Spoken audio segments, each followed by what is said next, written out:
Assalamu alaikum wa rahmatullahi ta'ala wa barakatuh. J'espère que vous allez bien. Aujourd'hui, Inch'Allah, nous allons parler du chapitre de Al-Muraqabatu Lillah, ou plutôt d'un hadith dans ce chapitre-là, dans le livre toujours de Riyad al-Salihin de l'imam An-Nawawi, donc le livre Les Jardins des Vertus. Bismillahirrahmanirrahim. Alhamdulillahi Rabbil Alamin wa sallallahu wa sallam ala Sayyidina Muhammadin Taha al-Amin وعلى آله وصحبه الطيبين الطاهرين اللهم لا سهل إلا ما جعلته سهلا وأنت يا حي يا قيوم تجعل الحزن إذا شئت سهلا اللهم علمنا ما جهلنا وذكرنا ما نسينا وانفعنا بما علمتنا وزدنا علما. La louange est à Allah, le Seigneur des mondes, et que l'honneur et l'élévation en degrés soient accordés à notre maître Muhammad sallallahu alayhi wa sallam, ainsi que la préservation de sa communauté de ce qu'il craint pour elle. Nous demandons à Allah qu'il nous fasse apprendre ce que nous ignorons, qu'il nous fasse nous rappeler de ce que nous avons oublié et qu'il nous augmente en connaissance. Et nous lui demandons de nous préserver de l'état des gens de l'enfer. Et nous demandons à Allah qu'il nous accorde une intention sincère, et que l'on recherche uniquement l'agrément de Dieu par ses bonnes actions.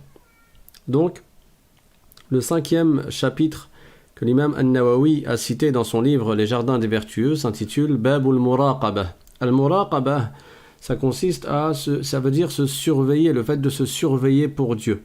C'est-à-dire de surveiller ses propres actes, que chacun surveille sa personne, surveille ce qu'elle accomplit, ce qu'elle fait, et cela pour Dieu, c'est-à-dire pour l'obéissance à Allah subhanahu wa ta'ala. Comme en début de chaque chapitre, l'imam An-Nawawi cite, avant de citer les hadiths du prophète sallallahu alayhi wa sallam qui concernent ce sujet, il cite quelques versets du Coran. Et parmi les versets du Coran qu'il a cités, il y a le verset « Wa huwa ma'akum aynama kuntum ». C'est un verset du Coran qui veut dire que Allah ta'ala sait tout ce que nous faisons. Et dans un autre verset également, Inna Allah la yakhfa alayhi shay'un fil ardi wala fis sama'. C'est-à-dire que Dieu, rien n'échappe à sa science, rien ne lui échappe, que ce soit les choses qui sont sur terre ou les choses qui sont dans le ciel. Et dans un autre verset encore, Allah Ta'ala dit يَعْلَمُ خَائِنَةَ الْأَعْيُنِ وَمَا تُخْفِي الصُّدُورِ, duquel on comprend que Allah subhanahu wa ta'ala sait toutes choses, même ce que nos poitrines cachent, ce que les gens ne peuvent pas déceler, ce qu'il y a dans nos cœurs, Allah subhanahu wa ta'ala le sait. Donc Dieu sait tout ce que nous faisons, il sait tout ce que nous pensons, tout ce à quoi nous pensons, Allah ta'ala sait toutes choses. Comme il dit dans le Coran, وَهُوَ مَعَكُمْ أَيْنَمَا كُنْتُمْ, c'est-à-dire Allah sait tout de vous, où que vous soyez. Et encore une fois, ce verset fait partie des versets qui sont mutashabih, c'est-à-dire qu'ils ne sont pas explicites et qu'ils ne sont pas à prendre selon le sens apparent. Parce que si tu veux traduire littéralement ce verset du Coran, وَهُوَ مَعَكُمْ أَيْنَمَا كُنْتُمْ, ça donnerait que Dieu est avec vous où que vous soyez. Mais là, le « avec » ne veut pas dire que Allah Ta'ala est localisé avec toi. Quand tu es en France, il est avec toi en France. Quand tu es dans un autre pays, il est avec toi dans un autre pays. Quand tu es aux toilettes, il serait avec toi aux toilettes. Non, ce n'est pas ça le sens. Allah Ta'ala, comme nous l'avons vu dans les cours sur le Tawhid, n'est pas concerné par la localisation. Il n'est pas concerné par l'endroit, car c'est lui le créateur des endroits. Allah est éternel. Il existe avant la terre et avant le ciel. Il n'a pas besoin de la terre et il n'a pas besoin du ciel. On ne dit pas qu'il habite la terre et on ne dit pas non plus qu'il habite le ciel, contrairement à ce que disent les chrétiens et les juifs. Parce que la croyance de Ahlus Sunnati wal Jama'ah, la croyance des prophètes, des messagers, la croyance de tous les musulmans, c'est que Allah Ta'ala laysa kamithlihi shay'. Rien n'est tel que lui, il n'a absolument aucune ressemblance avec quoi que ce soit qui existe, avec quelques créatures. Allah Ta'ala ne ressemble pas à ces créatures. Il ne ressemble à aucune de ces créatures d'aucune manière que ce soit.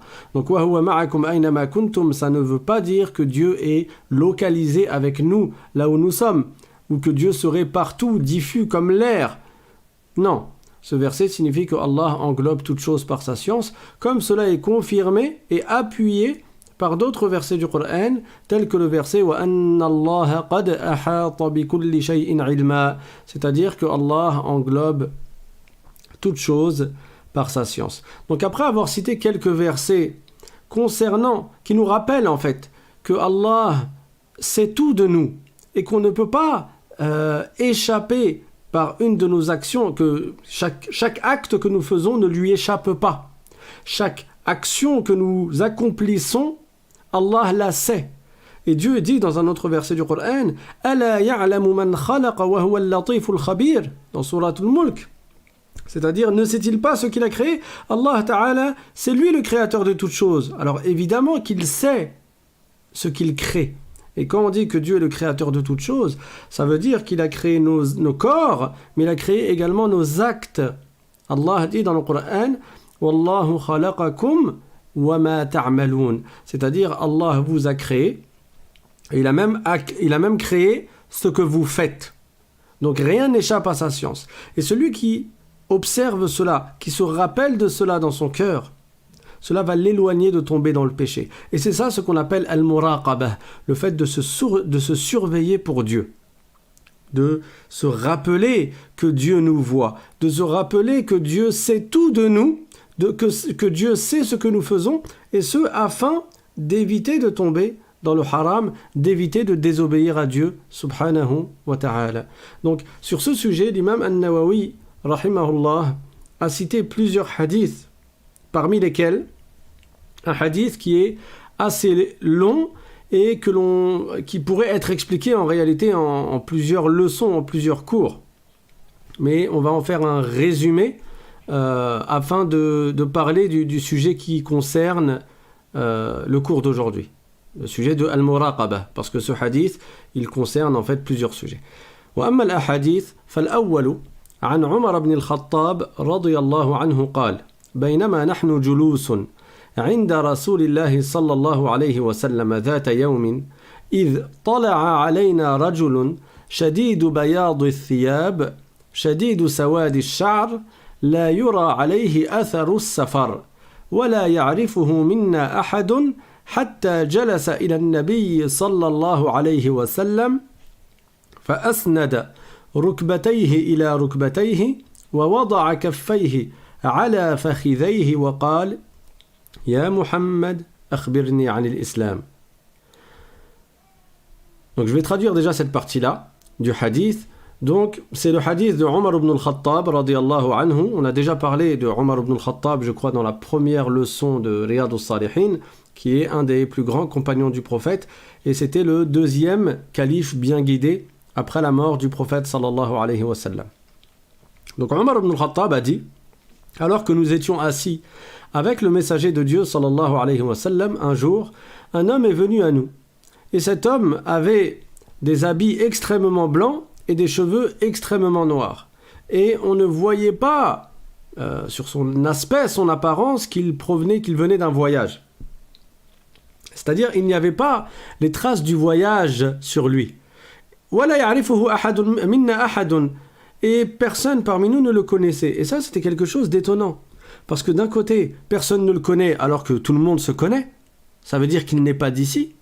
Mais d'un autre côté, il n'avait pas l'aspect de quelqu'un qui revient d'un voyage. Parce qu'à l'époque, les routes, c'était pas du bitume. Quand quelqu'un voyageait, surtout à la Mecque et dans la péninsule arabique, il y avait la poussière qui venait sur ses habits.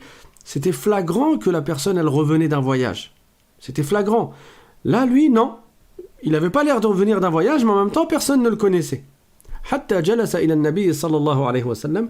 Donc cet homme s'est assis à côté du prophète, en face du prophète sallallahu alayhi wa sallam, et il a juxtaposé ses genoux aux genoux du prophète sallallahu alayhi wa sallam. Il a posé ses mains sur les cuisses du prophète sallallahu alayhi wa sallam, et il a dit « Ya Muhammad, akhbirni anil islam » c'est-à-dire « Oh Muhammad, parle-moi de l'islam. Explique-moi, parle-moi de l'islam. » فقال رسول الله صلى الله عليه وسلم الإسلام أن تشهد أن لا إله إلا الله وأن محمد رسول الله وتقيم الصلاة وتؤتي الزكاة وتصوم رمضان وتحج البيت إن استطعت إليه سبيلا. قال صدقت فعجبنا له يسأله ويصدقه.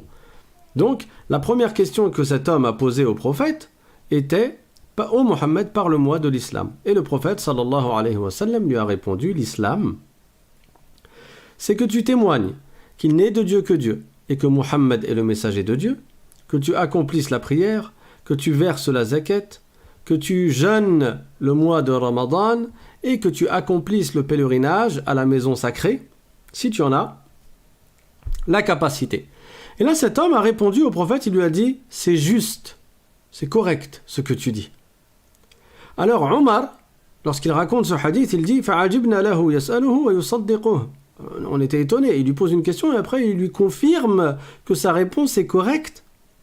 Et après il lui a posé une deuxième question. قال فأخبرني عن الإيمان. Parle-moi de la foi.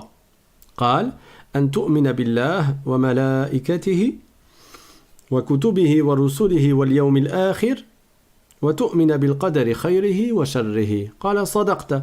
Donc il lui a dit parle-moi de la foi et le prophète sallallahu alayhi wa sallam lui a répondu la foi c'est que tu crois en Allah, en ses anges, en ses livres, c'est-à-dire les livres qu'il a révélés à ses différents prophètes, à certains de ses prophètes, à ses messagers, c'est-à-dire les envoyés de Dieu, au jour dernier, donc le jour du jugement, et que tu crois en la destinée, c'est-à-dire que tout ce qui a lieu, que ce soit du bien ou du mal, a lieu par la prédestination de Dieu. Encore une fois, cet étranger qui était inconnu a répondu « Sadaqta », ça veut dire « c'est correct ». Tu dis juste. Et c'est là le point du hadith que nous voulons citer, et c'est le point pour lequel l'imam al-Nawawi rahimahullah a cité ce hadith dans ce chapitre, le chapitre de Al-Muraqaba, le fait de se surveiller pour Dieu. Il lui a dit, parle-moi de Al-Ihsan. Al-Ihsan, c'est quoi? Le terme Ihsan dans la langue arabe signifie le fait d'accomplir le bien. Mais il y a différentes formes de bien. Il y a différents degrés du bien. Et là, le prophète sallallahu alayhi wa sallam va lui répondre à la meilleure forme de bien. Al-Ihsan dans sa plus haute sphère. Al-Ihsan, l'accomplissement du bien au top. L'accomplissement du bien dans sa forme la plus élevée. Et le prophète lui a dit قال أن تعبد الله كأنك تراه فإن لم تكن تراه فإنه يراك. C'est-à-dire c'est que l'ihsan, c'est que tu adores Dieu comme si tu le voyais, et même si toi tu ne le vois pas, sache que Dieu te voit. Et ce degré-là, qui est d'adorer Dieu comme si on voyait Dieu, c'est un degré qui est très élevé dans la foi et dans l'obéissance à Allah subhanahu wa ta'ala. Parce qu'il n'y a absolument aucun doute que si on voyait Dieu, on ne lui aurait pas désobéi. Et donc celui qui adore Dieu comme s'il le voyait, il ne lui désobéit pas. Et ça, c'est la plus grande forme de ihsan, c'est la plus grande forme d'accomplissement de bien et de vertu. أن تعبد الله كأنك تراه فإن لم تكن تراه فإنه يراك. Il y a un homme vertueux, At-Tustari ou At-Tustari, qui, lorsqu'il était enfant, il avait un homme vertueux dans sa famille, il le voyait faire des prières la nuit. Et un jour, il est parti voir cet homme dans sa famille et il lui a demandé de lui apprendre quelque chose.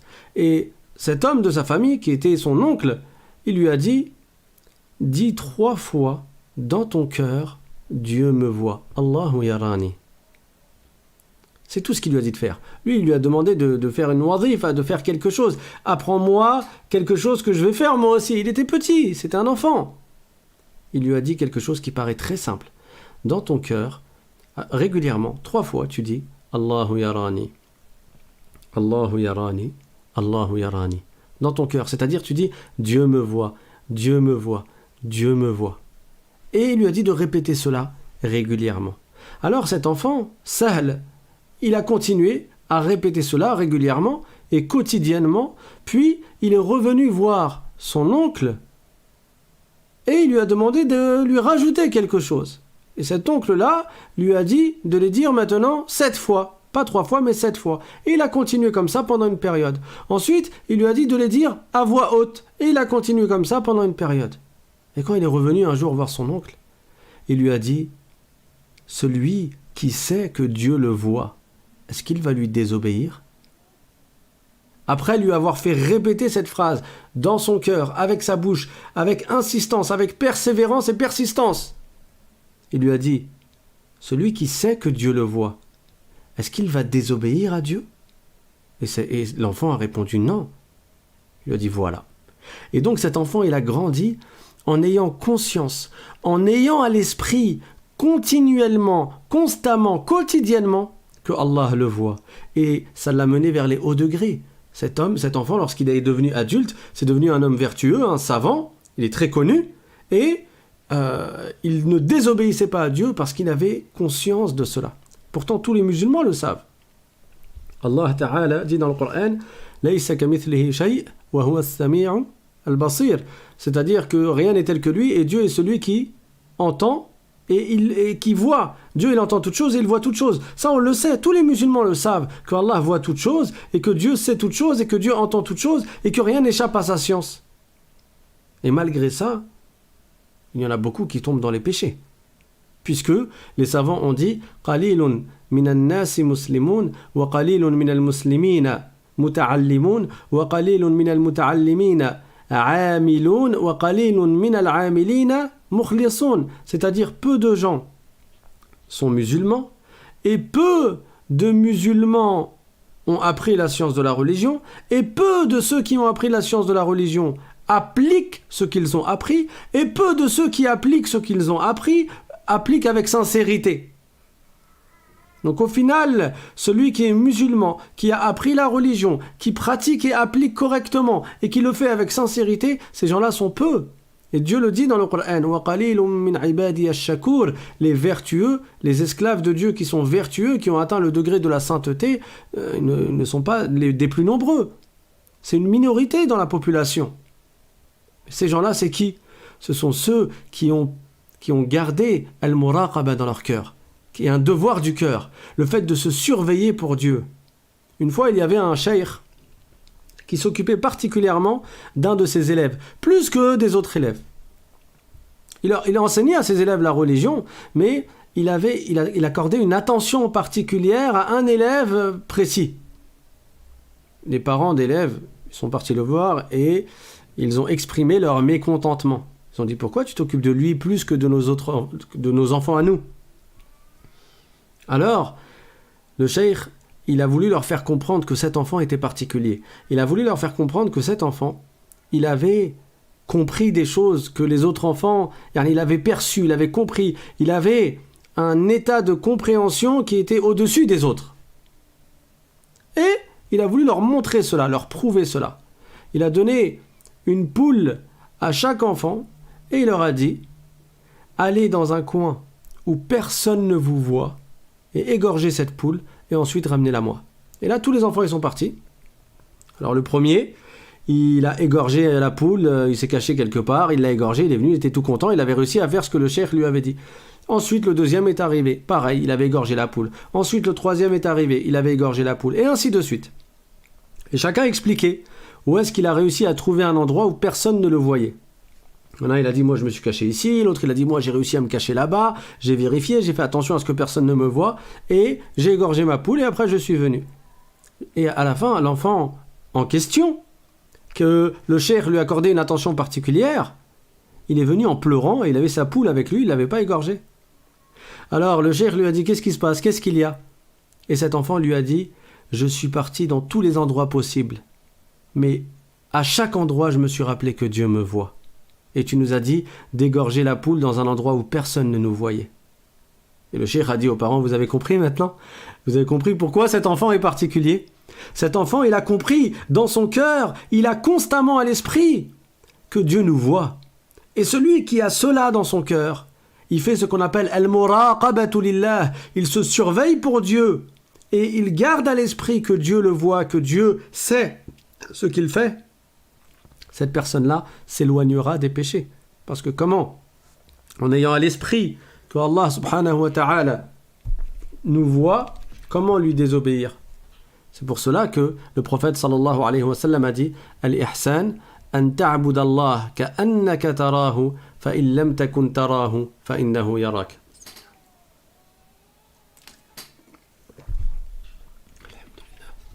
Donc, ce hadith nous indique que les meilleurs des gens sont ceux qui adorent Dieu comme s'ils voyaient Dieu.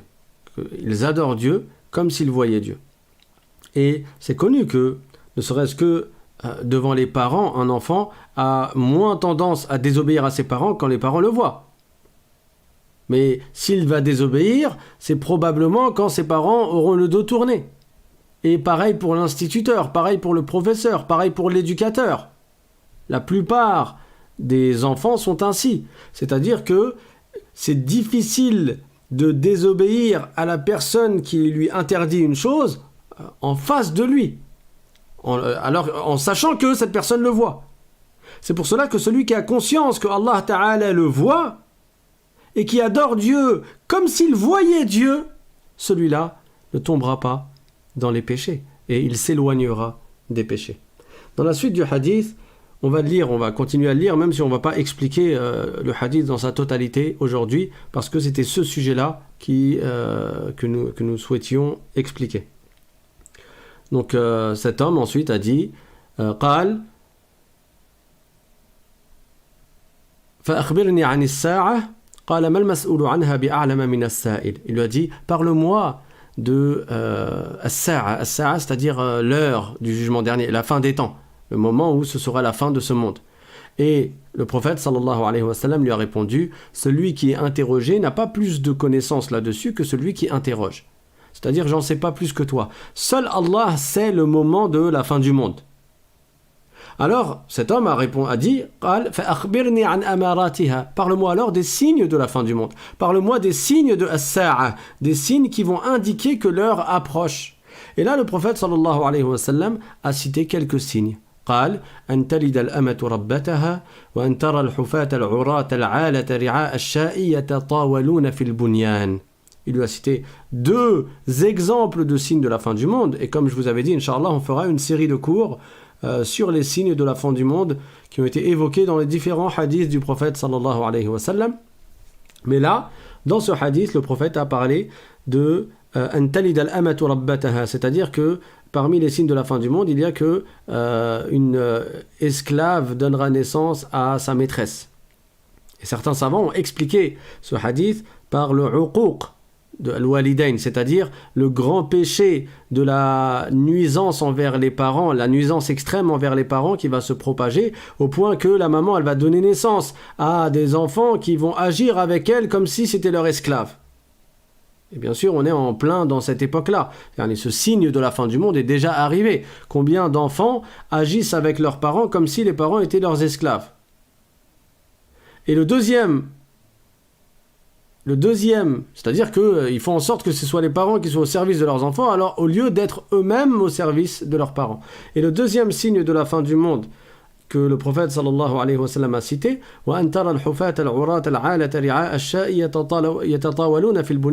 c'est-à-dire que parmi les signes de la fin du monde, il y a que des gens qui à l'origine étaient pieds nus, c'était des gens qui étaient pauvres et qui avaient pour fonction ou pour travail de s'occuper d'animaux. Comment ces gens-là vont se mettre à faire la compétition dans la construction d'édifices le plus haut possible? Et ça, on le voit très bien dans les pays du Moyen-Orient, dans les pays du Golfe. C'était des régions où, avant la découverte du pétrole, c'était des régions qui étaient pauvres et les habitants étaient pour beaucoup des bédouins et c'était des gens qui s'occupaient d'animaux, les chameaux, etc. C'était ça leur travail, c'était de ça qu'ils vivaient. Et le prophète, il y a 1400 ans, il a dit parmi les signes de la fin du monde, ces gens-là qui vivaient pieds nus, ces gens-là qui n'étaient pas extrêmement riches, qui étaient pauvres, et ces gens-là qui étaient occupés, qui avaient pour occupation de travailler avec des animaux, de faire paître les animaux, ils vont faire yatatawaluna fil bunyan, ils vont faire la compétition à qui va faire le bâtiment le plus haut. Et ça, on le voit. Donc ça, c'est une prophétie. C'est un miracle du prophète sallallahu alayhi wa sallam. Il annonce 1400 ans auparavant quelque chose que nous vivons actuellement et qui existe depuis peu. Ça fait partie des signes de la fin du monde. Thumma intalaqa. Donc ensuite, cet étranger inconnu est parti. Omar a dit « Falabithtu maliya » et je suis resté comme ça pendant un temps. C'est-à-dire, il est resté pendant un certain moment comme ça, sans savoir qui était cette personne, et cela a duré 3 jours. ثم قال يا عمر أتدري من السائل. Puis 3 jours plus tard, le prophète sallallahu alayhi wa sallam a vu Omar et lui a dit est-ce que tu sais qui était cette personne qui était venue m'interroger? قلت الله ورسوله أعلم. Et Omar radiyallahu anhu a répondu Allah sait et le messager de Dieu sait. قال فإنه جبريل أتاكم يعلمكم أمر دينكم. Rawahu Muslim. Et le prophète sallallahu alayhi wa sallam lui a répondu il s'agissait de Jibril. C'est Jibril qui est venu vous apprendre votre religion. On va citer maintenant un autre hadith que l'imam An-Nawawi radiyallahu anhu a cité dans ce chapitre également. الثاني عن أبي ذر جندب بن جنادة. On peut dire Jundub et on peut dire Jundab. عن أبي ذر جندب بن جنادة وأبي عبد الرحمن معاذ بن جبل رضي الله عنهما عن رسول الله صلى الله عليه وسلم قال اتق الله حيثما كنت وأتبع السيئة الحسنة تمحها وخالق الناس بخلق حسن رواه الترمذي وقال حديث حسن. Ce hadith est très important. Il résume un très grand nombre de valeurs en islam et de sujets importants en islam. Tout d'abord, qui sont les deux qui ont entendu ce hadith du prophète sallallahu alayhi wa sallam, ce hadith rapporté par At-Tirmidhi? Il s'agit de Abu Dharr, Jundub ibn Junada et Abu Abdirrahman Mu'adh ibn Jabal. Alors, Abu Dharr, c'est un compagnon qui est connu, qui fait partie des premiers à être entré en islam. Abu Dharr, que Allah l'agrée, c'était un grand compagnon. Lorsqu'il est venu à la Mecque, lui, il n'est pas de la Mecque à l'origine. Lorsqu'il est venu à la Mecque, parmi les premiers, il est entré en islam. Et ce qu'il se passait à la Mecque à cette époque-là était très difficile pour les musulmans. Les musulmans ils ont subi beaucoup d'injustices de la part des mécréants, de la part des égarés, des associateurs. Et donc le prophète sallallahu alayhi wa sallam a dit à Abu Dharr de ne pas rester à la Mecque, mais de retourner dans sa tribu. Alors il a obéi au prophète, et plus tard il est revenu voir le prophète sallallahu alayhi wa sallam. Mais comme à cette période-là, c'était très difficile pour les musulmans à la Mecque, Abu Dharr, il lui est arrivé pendant plusieurs jours de ne rien manger. Plusieurs jours, il ne mangeait pas. Et lui, il était capable de rester ainsi. Parce que lui, ce qui comptait pour lui, c'était de rester auprès du messager, sallallahu alayhi wa sallam. Il voulait absolument rester auprès du prophète, sallallahu alayhi wa sallam. Mais le prophète, il lui a dit de retourner dans sa tribu. Donc il est reparti dans sa tribu, et plus tard, il est revenu ensuite voir le prophète. Quand il est parti, quand il est retourné voir sa tribu, donc, le prophète sallallahu alayhi wa sallam lui a donné un conseil. Il lui a dit Ittaqillah haythuma kunta. C'est-à-dire, crains Dieu et fais preuve de piété où que tu sois. Wa atbi'i sayyi'ata al-hasanata tamhuha. Et fais suivre la mauvaise action par une bonne action, et cette bonne action effacera la mauvaise action. Wa khaliqin nasa bi khuluqin hasan. Et agis avec les gens avec un bon comportement. Agis envers les gens avec un bon comportement. Ce hadith est rapporté par At-Tirmidhi. L'autre compagnon, c'est qui? C'est Mu'adh ibn Jabal. Le prophète sallallahu alayhi wa sallam l'a envoyé au Yémen pour qu'il enseigne l'islam. En réalité, le prophète a envoyé 2 compagnons au Yémen. Yémen qui était une terre qui n'était pas terre d'islam à l'époque. Le prophète sallallahu alayhi wa sallam a envoyé Mu'adh ibn Jabal et il a envoyé Abu Musa al-Ash'ari. Et ces 2 compagnons ont été la cause pour que le Yémen soit terre d'islam. C'est-à-dire que les gens sont entrés en islam par la cause de ces 2 compagnons. Pourquoi ils sont partis ? Ils ne sont pas partis pour faire du commerce. Ils ne sont pas partis pour aller en vacances. Ils ne sont pas partis pour découvrir de nouveaux paysages et regarder la nature et aller chercher à trouver un travail ou se marier. Non! Ils sont partis par ordre du prophète sallallahu alayhi wa sallam pour aller faire la da'wah, c'est-à-dire pour enseigner aux gens l'islam. Et quand Mu'adh ibn Jabal s'apprêtait à aller au Yémen, le prophète lui a donné un conseil, exactement le même conseil.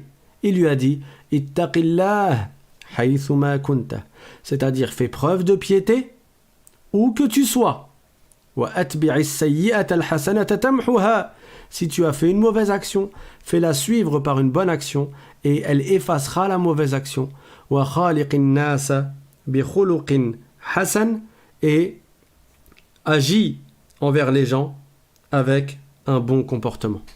Donc le premier conseil que le prophète sallallahu alayhi wa sallam a donné, c'était Ittaqillah haythuma kunta. C'est-à-dire, fais preuve de piété, crains Dieu, obéis à Dieu où que tu sois. Et le mot taqwa, c'est un mot qui dans la religion a un sens qui est large et qui est très grand, même si au niveau de la langue c'est facile à dire. Donc c'est facile à dire, tu dis taqwa, taqwa, ça veut dire la piété. C'est un mot qui est facile à prononcer, mais en réalité il pèse très lourd ce mot-là dans la balance, dans le sens où la signification de ce mot est très, très, très forte. At-taqwa consiste à, dans la langue arabe déjà, à s'éloigner de quelque chose, à se protéger de quelque chose. Quand tu dis yattaqi, c'est-à-dire il s'éloigne, il se préserve, il se protège de quelque chose. Et là, dans la religion, quand on dit at-taqwa, c'est-à-dire se protéger ou se préserver de ce que Dieu nous a interdit. Se protéger ou se préserver de ce que Dieu nous a défendu de faire. Et donc, ça peut être divisé en 2 parties. At-taqwa consiste à accomplir ce que Dieu t'a ordonné, c'est-à-dire se préserver du fait de faire preuve de manquement quant aux obligations que Dieu nous a ordonné de faire. Ça, c'est le premier point. L'accomplissement donc des obligations. Et le deuxième point, le fait d'éviter les interdits. C'est pour cela que les savants ont donné cette définition. At-taqwa hiya ada'ul wajibat wajtinabul muharramat. C'est-à-dire at-taqwa, la piété, c'est d'une part accomplir les devoirs et d'autre part éviter les péchés. Mais tout ça, ça se réunit en une seule chose, qui est d'éviter de désobéir à Dieu. Parce que celui qui n'accomplit pas un devoir, il est tombé dans un péché. Donc c'est quoi la piété ? C'est accomplir les devoirs et éviter les péchés. Et Dieu nous ordonne d'être pieux dans différents versets du Coran. Allah Ta'ala dit Ya ayyuhalladhina amanu ittaqullaha wa qulu qawlan sadida. C'est-à-dire, ô vous les croyants, ittaqullah, ça veut dire faites preuve de piété, craignez Dieu en évitant de tomber dans ce que Dieu vous a interdit de faire.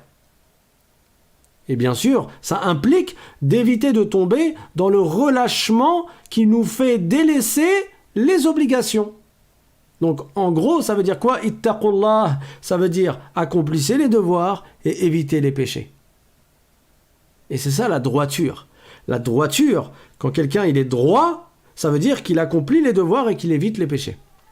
Ittaqillah haythuma kunta. Dans un autre verset, Dieu dit dans le Coran Ya ayyuhalladhina amanu ittaqullaha haqqa tuqatih wa la tamutunna illa wa antum muslimun. C'est-à-dire, ô vous les croyants, faites preuve de piété comme il se doit et ne mourrez qu'en étant musulmans.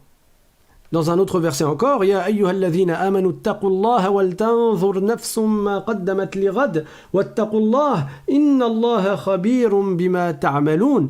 C'est-à-dire, ô vous les croyants, faites preuve de piété et que chacun considère ce qu'il a préparé pour demain et faites preuve de piété et sachez que Dieu vous voit. Sachez que Dieu sait ce que vous faites.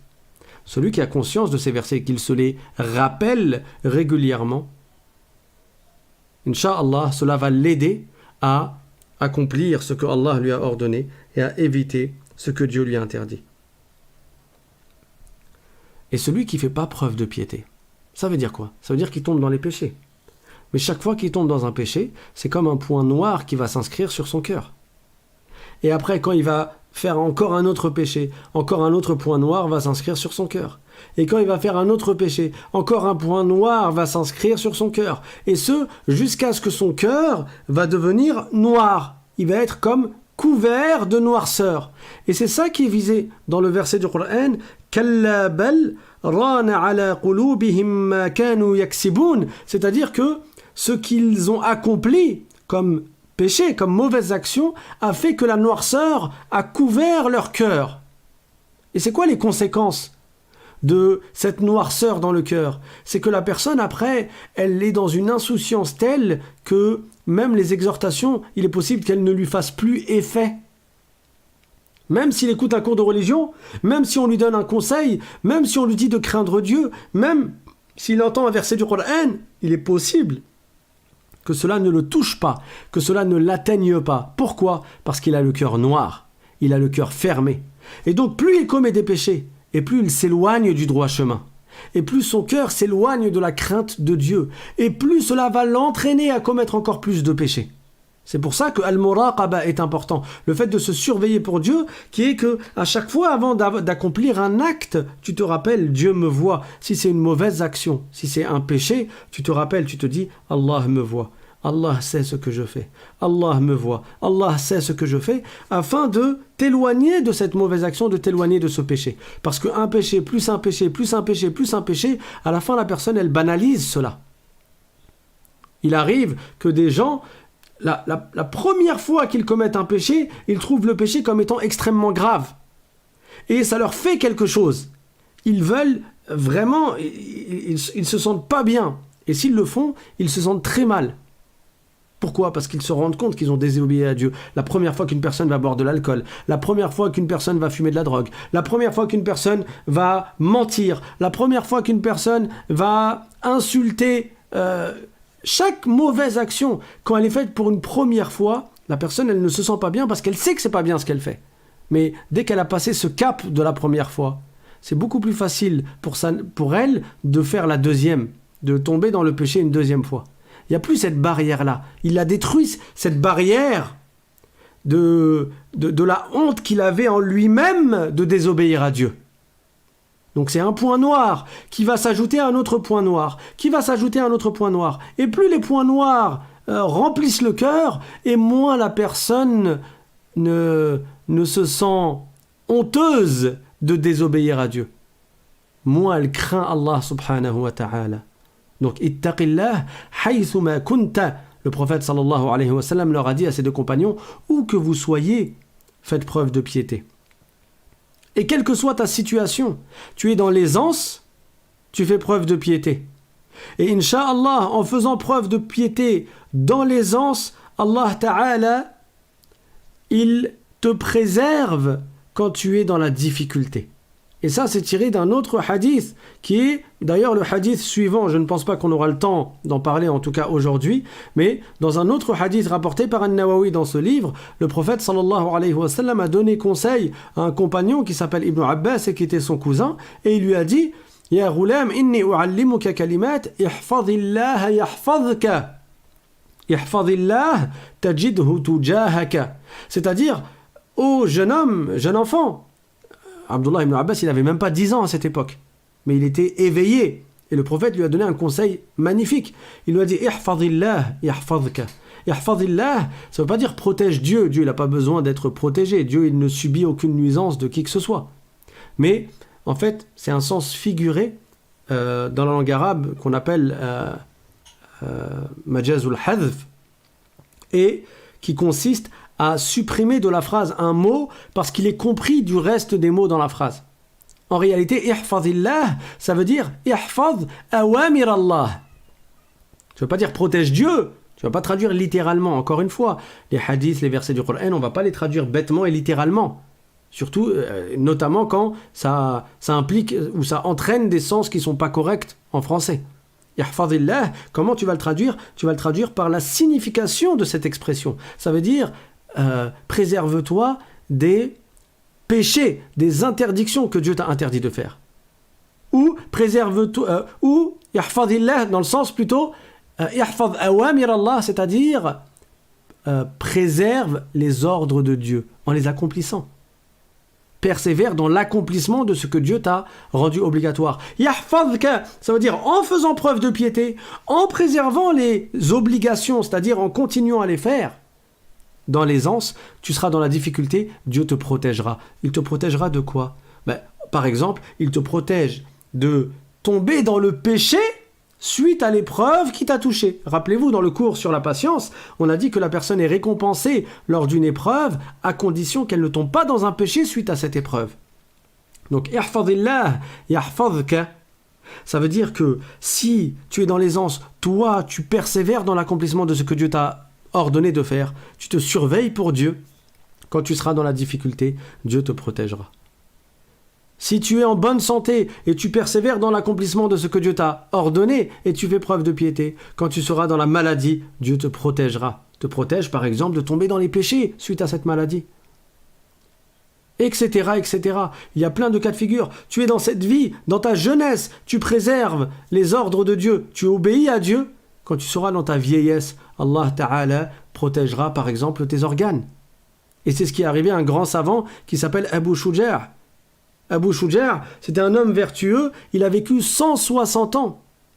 Et quand il était extrêmement âgé, donc il approchait de sa mort, les gens se sont rendus compte qu'il avait encore, il était en pleine forme du point de vue de ses organes. Il voyait très bien, il entendait très bien, il avait une bonne vue, une bonne ouïe.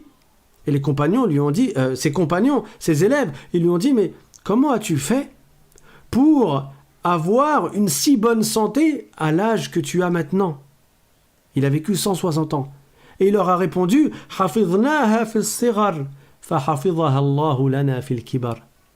c'est-à-dire, nous avons préservé nos organes dans notre jeunesse, Dieu a préservé nos organes dans notre vieillesse.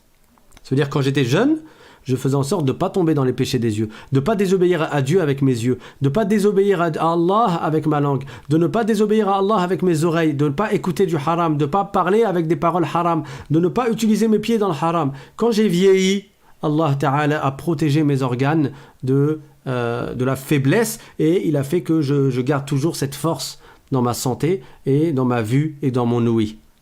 Yahfazillah yahfazka. Donc, toujours faire preuve de piété, où que l'on soit et quelle que soit notre situation. Et si tu fais preuve de piété dans ta vie, Allah te protège au moment de ta mort. Les savants, certains savants du Salaf, ils ont dit que la personne, au moment où elle agonise, le diable vient la voir et elle a extrêmement soif. Et le diable lui dit, je te donne de l'eau si tu tombes dans la mécréance. Si tu apostasies maintenant, si tu quittes l'islam maintenant, je te donne de l'eau. Si la personne, elle a fait preuve de piété dans sa vie, Allah lui accorde la force de refuser cette proposition au shaitan au moment de sa mort. Mais si quelqu'un est faible,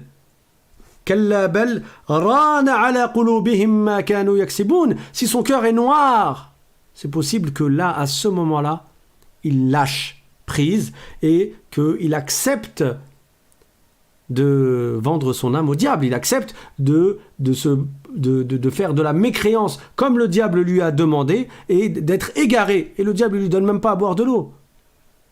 Donc, à ce moment-là, c'est un moment qui est fatidique, c'est un moment qui est très important, c'est un moment qui précède la mort, après quoi tu ne peux plus rien changer.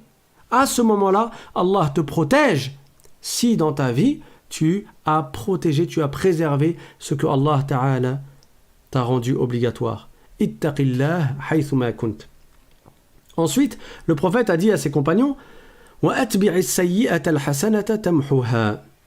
c'est-à-dire, et fais suivre la mauvaise action par la bonne action, et cette bonne action effacera la mauvaise action. Certains savants ont dit que ce qui est visé par al-hasana ici, c'est le repentir. Et on a déjà parlé du repentir, je vous renvoie au cours sur le repentir qui sera mis, Inch'Allah, dans la description de cette vidéo. Donc, le repentir, il efface la mauvaise action. Et c'est comme ça que certains savants ont expliqué ce hadith.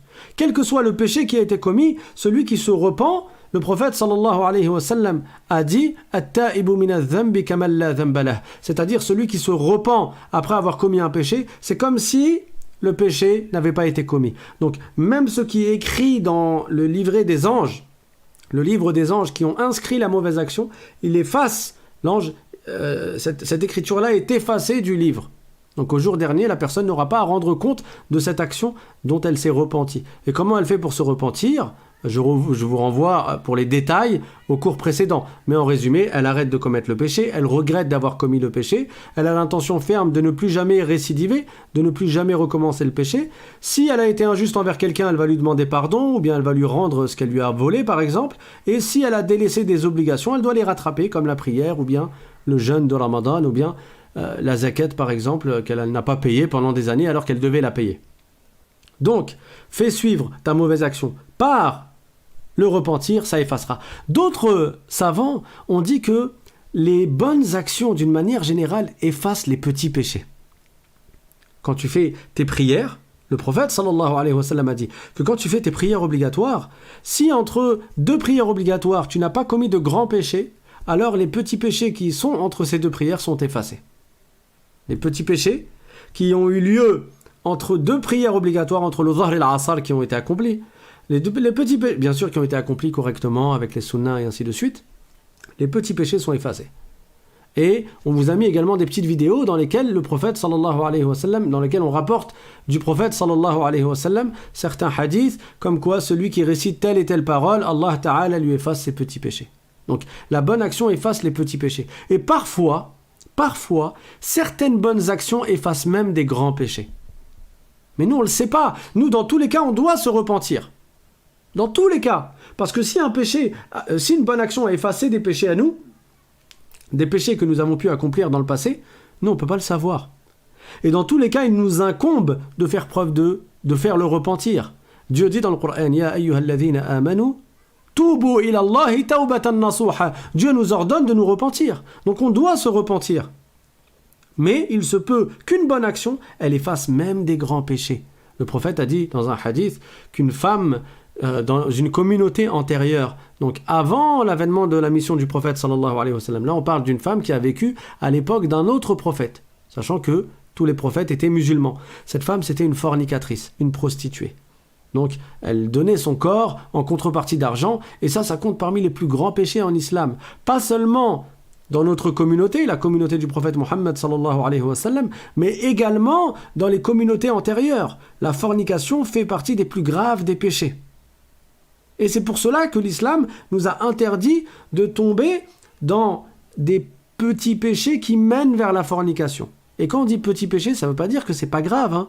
Un petit péché est grave. Un péché est grave.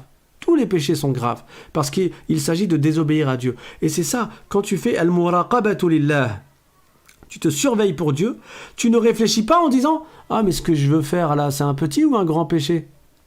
Ah, c'est un grand péché, bon, je le fais pas. Ah, c'est un petit péché, oh, allez, c'est un petit péché, bah, je ferai des bonnes actions, ça les effacera. Tu réfléchis pas comme ça.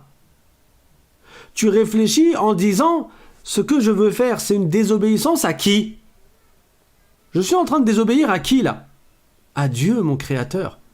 À celui à qui je devrais rendre des comptes dans l'au-delà. C'est de cette manière que l'on doit réfléchir. Ne pas penser au péché, est-ce qu'il est petit ou grand, mais penser à qui est-ce que je désobéis. Je suis en train d'enfreindre les règles qui ont été mises par qui ? Par Allah. Allah m'a interdit telle chose, alors je dois m'abstenir de la faire et je ne dois pas tomber dans le haram. Mais quoi qu'il en soit, si cela est arrivé, le prophète nous incite à faire des bonnes actions. Et d'ailleurs, dans un autre hadith, quand le prophète sallallahu alayhi wa sallam a dit « Man amila sayyi'atan falyutbi'ha bil hasanati tamhuha » c'est-à-dire celui qui accomplit une mauvaise action, qu'il la fasse suivre par une bonne action parce que ça effacera la mauvaise action, il y a un compagnon qui lui a dit « Amin al-hasanat la ilaha illallah » c'est-à-dire, est-ce que parmi les hasanat, il y a le fait de dire « La ilaha illallah » qui est la parole de Tawhid, hein, la meilleure parole. La ilaha illallah, ça veut dire il n'y a pas d'autre Dieu que Dieu. Et le prophète a dit, Bal hiya ahsanul hasanat, c'est la meilleure parole à dire. en termes de hasanat, en termes de bonne action avec ta langue, la meilleure des paroles qui existent, c'est la ilaha illallah. Donc oui, les bonnes actions effacent les petits péchés. Il est possible que certaines bonnes actions effacent les grands péchés, mais dans tous les cas, nous devons faire preuve de piété, nous devons nous surveiller pour Dieu et nous devons nous attacher à faire des bonnes actions, surtout si nous avons accompli une mauvaise action, on la fait suivre par des bonnes actions. Et le troisième conseil que le prophète a donné dans ce hadith, c'est-à-dire et agis avec les gens du meilleur comportement, avec un bon comportement. Et husnul khuluq, c'est quelque chose qui est tellement éminent en islam que le prophète sallallahu alayhi wa sallam a dit innal abda la yablughu bi husni khuluqihi darajata as-sa'im al-qa'im, c'est-à-dire qu'il arrive que la personne par son bon comportement elle atteigne le même degré que celui qui passe ses nuits à faire des prières et qui passe ses jours à jeûner. Alors qui d'entre nous passe ses nuits à faire des prières et passe ses jours à jeûner? On vit à une époque où quand quelqu'un fait la sunna de jeûner le lundi et le jeudi, c'est perçu comme quelque chose d'exceptionnel. Oh, masha'Allah, il jeûne tous les lundis, tous les jeudis depuis 5 ans.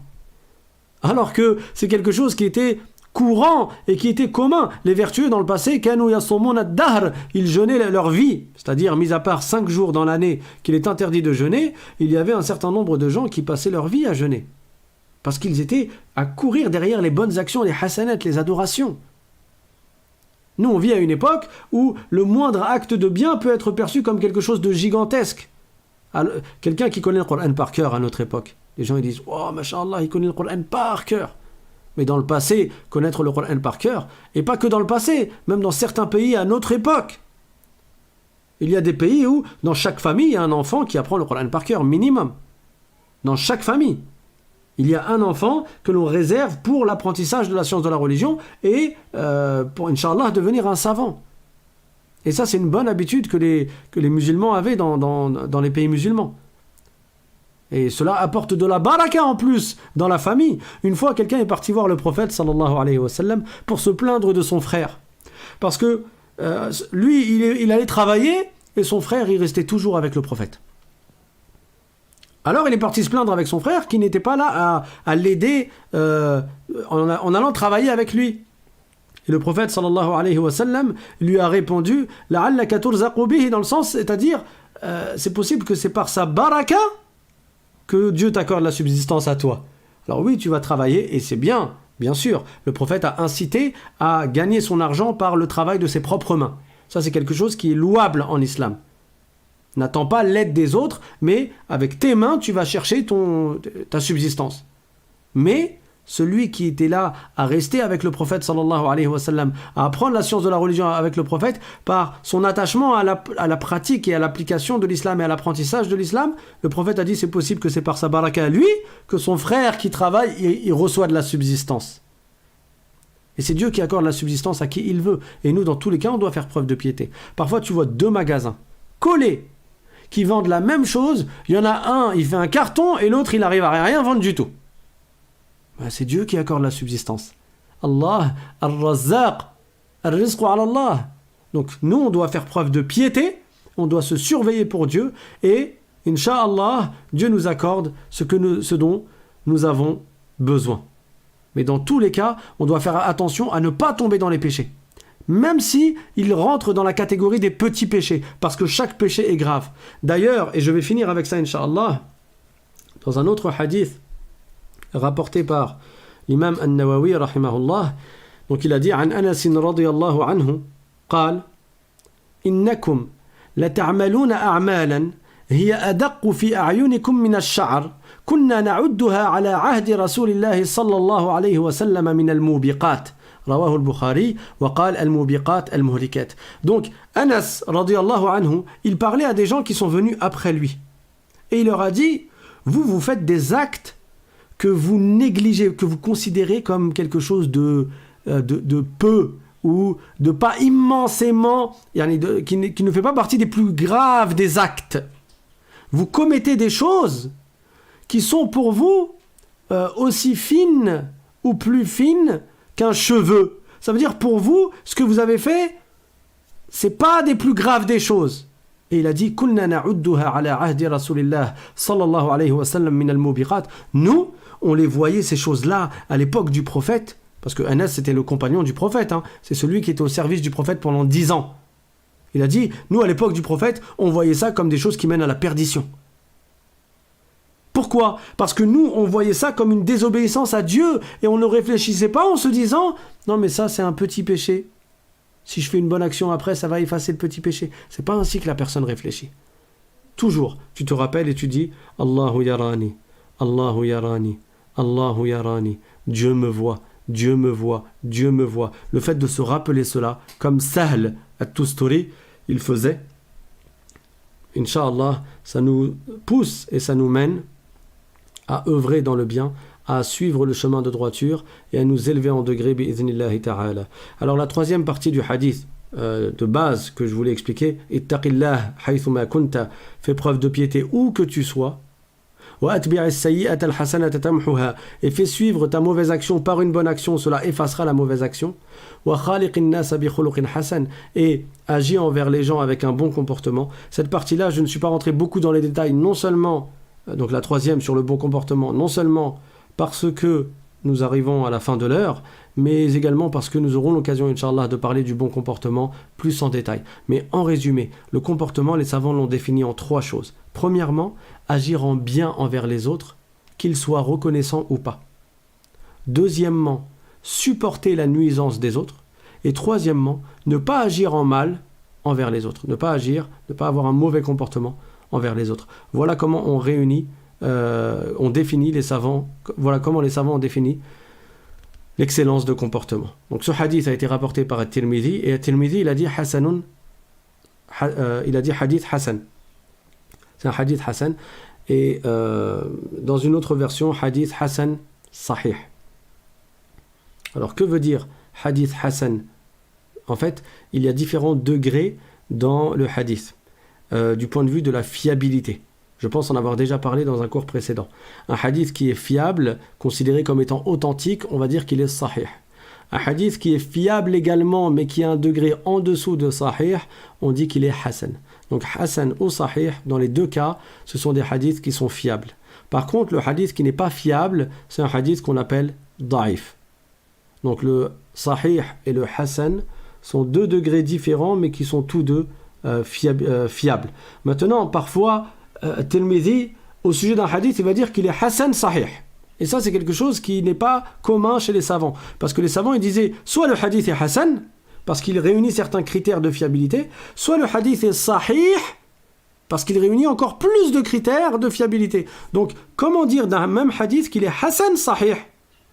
Et les savants, ils ont donné différentes explications de la façon de faire de l'imam At-Tirmidhi, quand il disait au sujet de certains hadiths qui sont Hassan Sahih.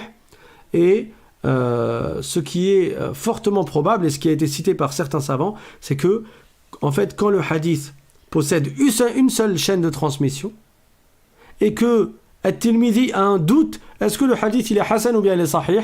Eh bien, il écrivait Hassan Sahih. Et quand le hadith a plusieurs chaînes de transmission, et qu'une chaîne de transmission est Sahih, et une autre chaîne de transmission est Hassan, alors At-Tirmidhi, il appelait ce hadith comme étant Hassan Sahih.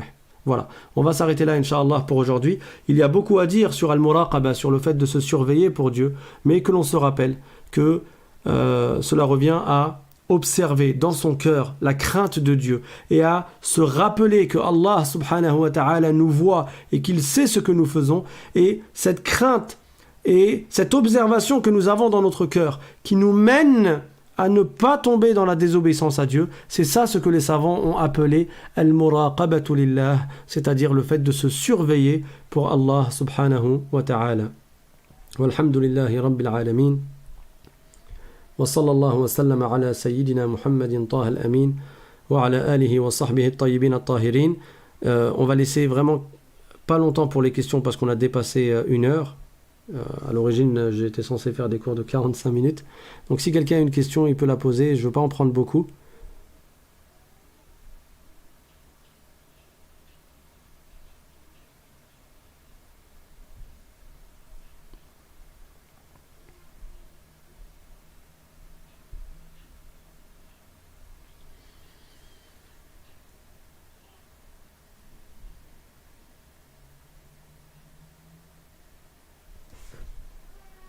Bon, visiblement, je ne sais pas si c'est le taux de latence qui est lent ou s'il n'y a pas de question du tout.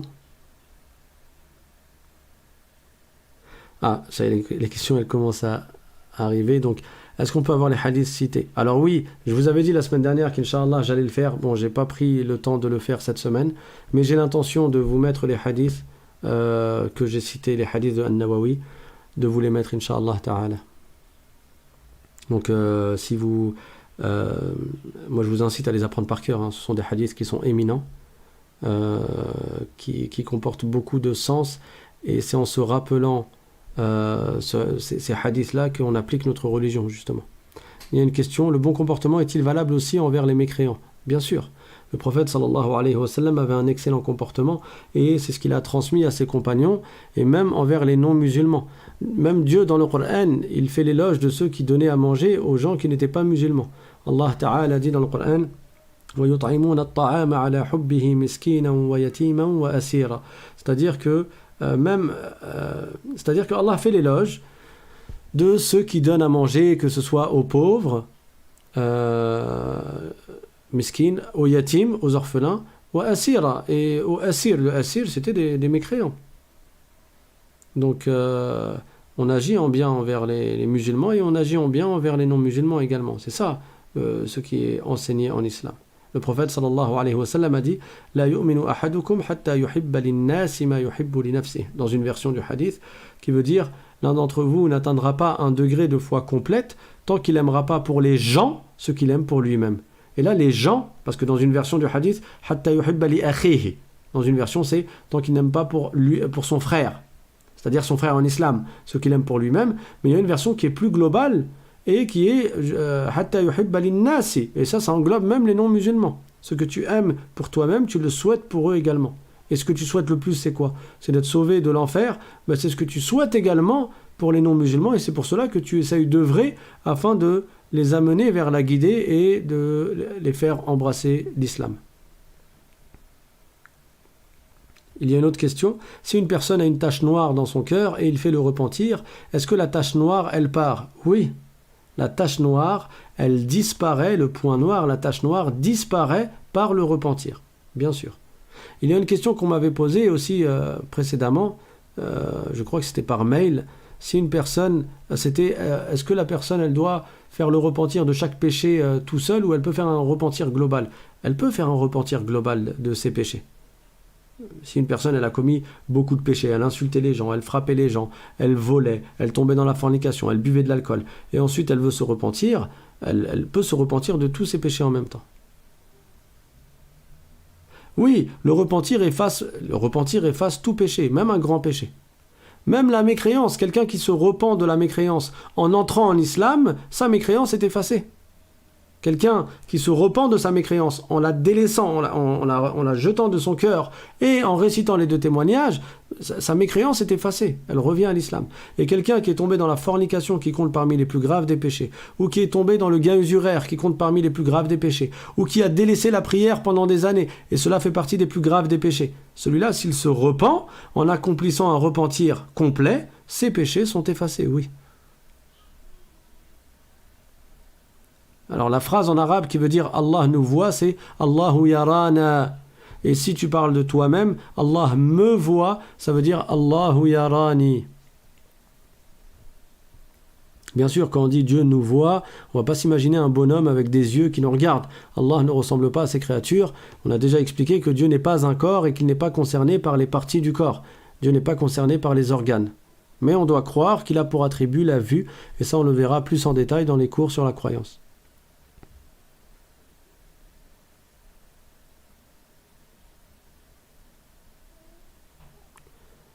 Alors, il y a une question. Je n'arrive pas à voir le support du cours du lundi au complet. Inch'Allah, je vais vérifier si je l'avais mis au complet. Et sinon, je vais le mettre au complet, Inch'Allah. C'est-à-dire jusque là où nous sommes arrivés. Les cours sont faits au fur et à mesure. Donc, je ne peux pas vous passer un livre là qui est déjà prêt, puisque le livre n'a pas encore de fin. Donc, au fur et à mesure des cours, je rajoute du texte, Inch'Allah. Voilà, on va s'arrêter là pour aujourd'hui. Barakallahu fikum. Je vous invite encore une fois à faire profiter vos proches et à partager à qui vous savez, à qui vous connaissez les liens de ces cours. Et pour ceux qui veulent s'inscrire, ils écrivent un mail, l'islam.simplement@gmail.com, et ils recevront par WhatsApp, Inch'Allah. Donc ils nous écrivent un mail à cette adresse et ils recevront à chaque fois avant les cours le lien du cours, bi'iznillahi ta'ala. Donc les cours c'est lundi, jeudi et samedi à 20h. Barakallahu fikum. Subhana rabbika rabbil izzati amma yasifun wa salamun ala al-mursalin walhamdulillahi rabbil alamin. Wassalamu alaykum wa rahmatullahi ta'ala wa barakatuh.